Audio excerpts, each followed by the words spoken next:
ground fault circuit interrupter, or GFCI, is a device designed to protect against electrical shock. It works by detecting ground fault current and interrupting the circuit very quickly. A ground fault happens when electrical current strays from its intended path, flowing through unintended conductors like water or a person. Considering the described instrumentation, there are both electrical and water-related hazards. Firstly, the instrument operates on voltages up to 260 volts alternating current, and it draws a maximum of 2000 watts, which translates to a significant amperage draw. Secondly, the instrument incorporates a water loop that isn't completely sealed. Because of these potential hazards, the installation of a GFCI on the circuit powering the instrument is highly recommended.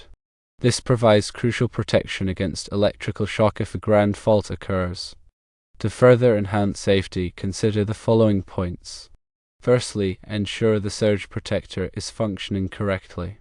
While it protects against voltage spikes, it doesn't replace the ground fault protection offered by a GFCI. Secondly, regularly inspect the instrument for any signs of water leakage or electrical damage. Any issues should be addressed immediately. Thirdly, train all users of the instrument on the proper safety procedures, including what to do in case of an electrical incident. To gain a more comprehensive understanding of GFCI requirements and electrical safety standards, consult resources like the Electrical Safety Foundation International or ESFI, the National Electrical Code or NEC, and the Occupational Safety and Health Administration (OSHA). The Electrical Safety Foundation International provides a wealth of information and resources on electrical safety practices. The National Electrical Code sets the standards for safe electrical installations. The Occupational Safety and Health Administration provides regulations and guidelines for workplace safety, including electrical safety. It is very important to involve a qualified electrician to ensure the correct installation and operation of the GFCI. An electrician can assess the specific electrical system, verify the proper GFCI selection, and ensure it is installed according to code. They can also conduct testing to confirm the GFCI is functioning correctly. The GFCI constantly monitors the current flowing to and from the instrument. If it detects an imbalance, even a very small one, it trips the circuit, cutting off the power supply and preventing electrical shock. It is important to understand the difference between a GFCI and a standard circuit breaker. A standard circuit breaker protects against overloads and short circuits by tripping when the current exceeds the breaker's rated amperage. However, it does not detect ground faults. A GFCI, on the other hand, is specifically designed to detect ground faults and will trip even with very small current leakages to ground, well below the threshold that would trip a standard circuit breaker. Test the GFCI regularly, ideally monthly, using the test and reset buttons on the device. This ensures it is functioning properly and will trip in the event of a ground fault. If the GFCI fails to trip during the tests, it should be replaced immediately. It's essential to understand that GFCIs are designed to protect people from electrical shock. They do not prevent overloads or short circuits. Therefore, it's crucial to have appropriate circuit breakers in place to protect the equipment from these types of electrical faults. GFCIs come in different classes. Class of GFCIs, which are commonly used in residential and commercial settings, trip when a ground fault of 6 mA or more is detected. Other classes of GFCIs may have different trip thresholds and are designed for specific applications. Consult with an electrician to determine the appropriate class of GFCI for the specific instrument and its environment. Furthermore, it's vital to ensure the instrument is properly grounded. Grounding provides a safe path for fault current to flow back to the source, helping to prevent electrical shock and equipment damage. Check the grounding connections regularly to ensure they are secure and free from corrosion. In addition to GFCI protection and proper grounding, consider implementing other safety measures such as using insulated tools, wearing appropriate personal protective equipment or PPE, and following lockout-tagout procedures when performing maintenance on the instrument. Insulated tools help to prevent electrical shock if contact is made with a live conductor. Personal protective equipment such as gloves and eye protection can provide additional protection against electrical hazards. Lockout-tagout procedures ensure that the instrument is de-energized and cannot be accidentally turned on during maintenance. When selecting a GFCI, ensure it is rated for the appropriate voltage and amperage of the circuit. The GFCI should also be listed by a recognized testing laboratory such as Underwriters Laboratories or UL, which indicates that it has been tested and meets safety standards. The National Electrical Code Article 210.8 provides specific requirements for GFCI protection in various locations.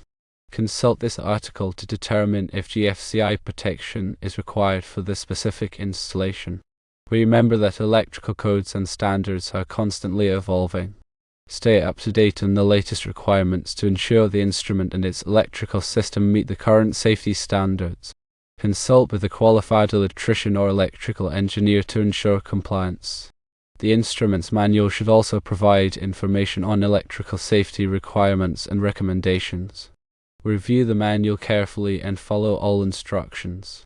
If the manual is unclear or incomplete, contact the manufacturer for clarification. Consider adding a section on electrical safety to the instrument's manual, especially if you are responsible for updating and improving the manual. This section should cover topics such as GFCI protection, grounding, safe operating procedures, and emergency procedures. Regularly inspect the power cords and plugs for any signs of damage.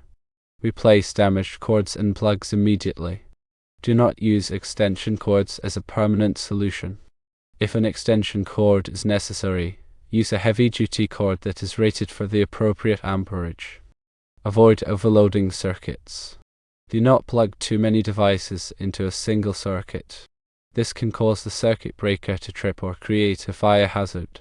Be aware of the potential for static electricity buildup, especially in dry environments. Static electricity can damage sensitive electronic components.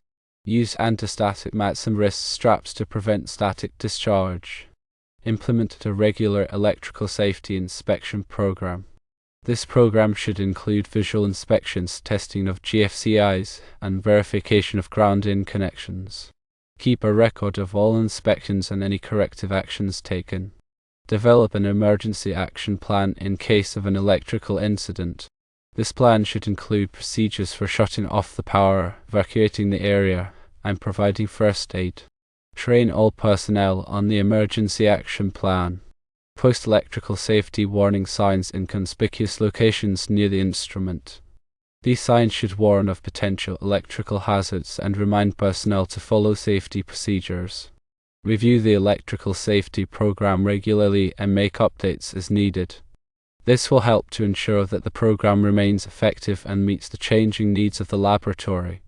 By implementing these safety measures, you can significantly reduce the risk of electrical shock and other electrical hazards associated with the instrument. In summary, prioritizing electrical safety in the laboratory is paramount. The combination of a GFCI, proper grounding, regular inspections, and comprehensive training creates a safe working environment for all personnel. Remember to always consult with qualified professionals and adhere to established codes and standards to ensure the highest level of safety. By following these guidelines, a safer and more productive laboratory environment can be achieved.